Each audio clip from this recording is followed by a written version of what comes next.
Assumir a responsabilidade pela própria vida, pela felicidade e pelo bem-estar é um aspecto integral da nossa autoestima. Gente, desde janeiro desse ano que eu não consigo parar de pensar como autoestima é uma das maiores questões da minha vida no momento. Inclusive, se vocês quiserem, eu posso falar mais sobre esse livro da Bell Hooks. Me conta aqui embaixo se vocês têm interesse de saber mais, é um livro incrível.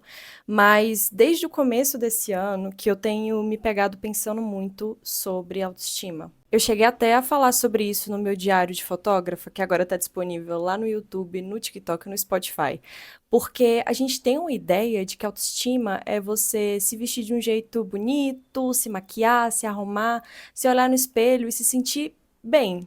Mas autoestima é muito mais do que isso. E assim, estar bem com a própria aparência é uma fração mínima do que significa ter uma boa autoestima. No meu entendimento, cultivar uma boa autoestima está mais ligado a bancar os seus desejos do que se sentir bem com a sua aparência, sabe? É muito mais do que isso. E aí é que o negócio complica, porque eu não sei pra vocês, mas pra mim é muito desafiador bancar os meus próprios desejos. É aí que o negócio fica um pouco mais complexo. Eu comecei a entender que eu tinha uma questão com a autoestima quando eu comecei a planejar o meu ano, porque eu fui organizar as coisas que eu queria fazer, as metas que eu queria cumprir, e eu fui percebendo que eu tinha uma dificuldade de concretizar essas metas, sabe? De assumir essas responsabilidades, de bancar o meu desejo. E aí eu fui atrás de alguns workshops de planejamento e eu acabei assistindo um muito interessante com a Fernanda Neut, que é uma especialista em planejamento. Ela falou uma coisa nessa palestra que mudou a minha cabeça. Em determinado momento, uma menina fez uma pergunta sobre a dificuldade que ela tinha de ter disciplina com as próprias coisas. Isso porque ela tinha uma facilidade muito grande para poder trabalhar para os outros, concretizar os planos dos outros, executar tarefas. Quando ela tentava executar tarefas para si, ela tinha um problema enorme. Ela sentia uma dificuldade, ela sentia que ela não tinha disciplina. E eu me identifiquei muito, muito com a pergunta dela, porque ela quis entender como que ela podia solucionar isso, né? E aí a Fernanda falou uma coisa muito incrível, que foi: se você consegue fazer para o outro, não é um problema de disciplina, é um problema de autoestima. Porque se você é capaz de fazer pelo outro, por que você não é capaz de fazer por si mesmo? É aquilo, né? Por que você acha que você não merece para si aquilo que você se doa tanto para os outros? Enfim, gente, isso me pegou demais, porque eu tenho uma disciplina muito boa para fazer tarefas no trabalho, eu me concentro, eu executo, entrego tudo no prazo, mas quando é para mim, eu sempre falava, eu tenho dificuldade com disciplina, não consigo fazer as coisas pra mim mesma, eu me distraio muito fácil. E aí eu fui perceber, gente, eu não tenho uma questão com disciplina, eu tenho uma questão com autoestima. Eu, de fato, não acho que eu mereço fazer por mim mesma o que eu faço pelos outros. E aí eu percebi que esse problema de autoestima, ele estava em várias áreas da minha vida. Ele estava no trabalho, ele estava nas relações amorosas, nas minhas amizades, na minha relação com a minha família. Eu sempre estava me colocando no lugar de não merecedora. Porque quando você se coloca nessa posição de insegurança, você acaba se preocupando muito com o que os outros têm a dizer sobre você. É uma preocupação genuína a de agradar os outros, de passar uma boa imagem para os outros, de entregar tudo de si para os outros, mas não entregar tudo de si para si mesma. Porque você acha que dessa forma as pessoas não vão te admirar, dessa forma as pessoas não vão te elogiar ou te reconhecer, enfim. Então, ao invés de assumir nossos desejos, a gente acaba assumindo os desejos dos outros. E é um problema muito sério isso para nossa autoestima. A gente precisa tomar conta dos nossos desejos, bancar os nossos desejos para a gente tomar controle da nossa autoestima também. Agora sim, falar é muito fácil, né? Mas o que a gente pode fazer na prática para conseguir bancar os nossos desejos? E aí agora eu queria recorrer a um vídeo do Emanuel Aragão que eu assisti sobre autoestima, para a gente poder conceituar um pouquinho e buscar soluções para essa questão. E assim, a autoestima nada mais é do que a impressão da sua capacidade de satisfazer suas necessidades. Ou seja, se eu percebo que eu consigo satisfazer as minhas necessidades, eu me sinto bem comigo mesma. Bem naquela vibe da frase que eu li no começo da Bell Hooks. Eu vou até pegar o livro aqui pra gente ler de novo, porque eu acho que vale a pena, agora que a gente tem essa perspectiva. Então, assumir responsabilidade pela própria vida, pela felicidade, pelo bem-estar, é um aspecto integral da autoestima, sabe? E esse lugar de assumir Protagonismo da própria vida nada mais é do que assumir os seus desejos, bancar os seus desejos, independentemente do que eles sejam. O problema para a gente bancar os nossos desejos é que a gente já tem uma hipótese pré-pronta do que a gente vai encontrar no mundo. E a gente chega no mundo buscando comprovar essa hipótese e não testá-la. Por exemplo, digamos que o meu desejo seja o de ser amada. Então eu estou em busca de concretizar esse desejo. Porém, dentro de mim existe uma hipótese de que eu nunca vou ser amada. E eu vou para o mundo buscando concretizar essa hipótese. Então eu já vou chegar para essa nova relação buscando comprovar essa hipótese de que eu jamais vou ser amada. Então, quando isso de fato acontece, a pessoa acaba desistindo, acaba, enfim, tendo uma opinião diferente da minha, ou acaba querendo coisas diferentes.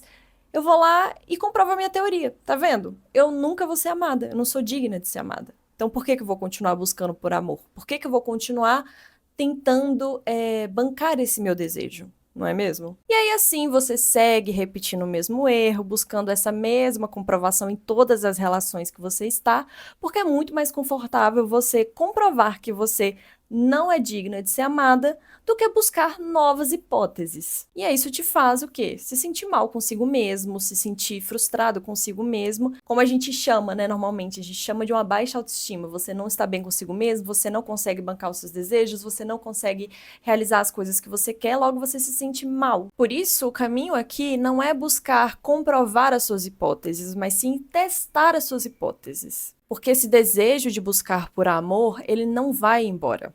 Mas você pode sanar esse desejo de outras formas.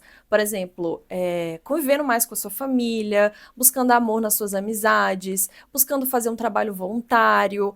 Enfim, existem inúmeras formas pelas quais você pode buscar amor na sua vida, não necessariamente por um relacionamento. E mesmo que seja dentro de um relacionamento, você pode buscar novas hipóteses para encontrar esse amor, buscar novas formas, não necessariamente repetir o mesmo erro. E eu acho que a gente só se dá conta de que a gente está repetindo o mesmo erro quando a gente entende o que de fato a gente quer. Porque aí a gente não tenta suprir esse desejo com coisas que não são aquilo que a gente de fato está desejando.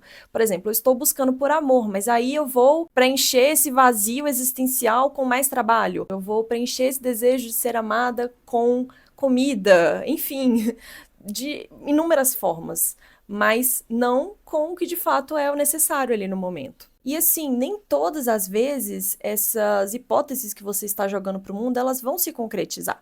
Muitas vezes você vai falhar, mas a ideia é essa mesmo, que você chegue para o mundo de uma forma mais flexível, mais criativa, mais brincalhona mesmo, teste essas hipóteses, erre, acerte, busque novas formas, desde que isso esteja intimamente ligado ao que você de fato quer, sabe? E assim, quando algo não acontece da forma como a gente espera, não é o fim do mundo, sabe? Isso não reafirma esse eu idealizado que existe, sabe? Porque esse ideal de eu é um ideal construído, é um ideal que foi construído na nossa infância, a partir do contato com a nossa família, com coisas que a gente escuta em outras relações, enfim, é um ideal que não necessariamente é a verdade, é o fato. É só uma imagem que você criou de si, mas que pode muito bem ser mudada, pode ser transformada, pode ser substituída por algo diferente. E assim, não há nada que você possa fazer que vá mudar o desejo do outro. Não adianta você querer moldar a sua vida, as suas características, o jeito de existir no mundo, buscando estar mais alinhado com o desejo do outro, porque não é assim que as coisas funcionam. Primeiro que você nem sabe o que o outro deseja, nem o outro sabe o que deseja, nem você sabe 100% como concretizar o seu desejo. Você só vai saber isso vivendo, né? A razão pela qual alguém te deseja, ou você deseja alguém, ou enfim, as coisas se alinham, elas não são tão práticas assim. Elas não são tão dadas assim.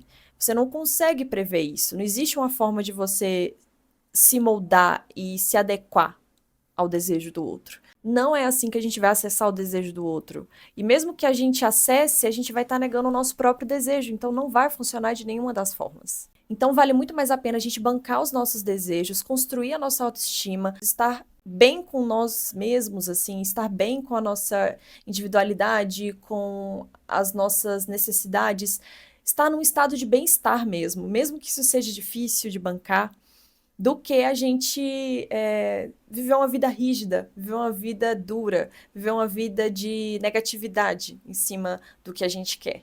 Eu espero que esse vídeo tenha te ajudado a entender como a autoestima pode ser algo muito positivo pra gente, que não necessariamente está atrelado à nossa imagem, mas que pode ser transformador em nossas vidas. Estamos combinadas então?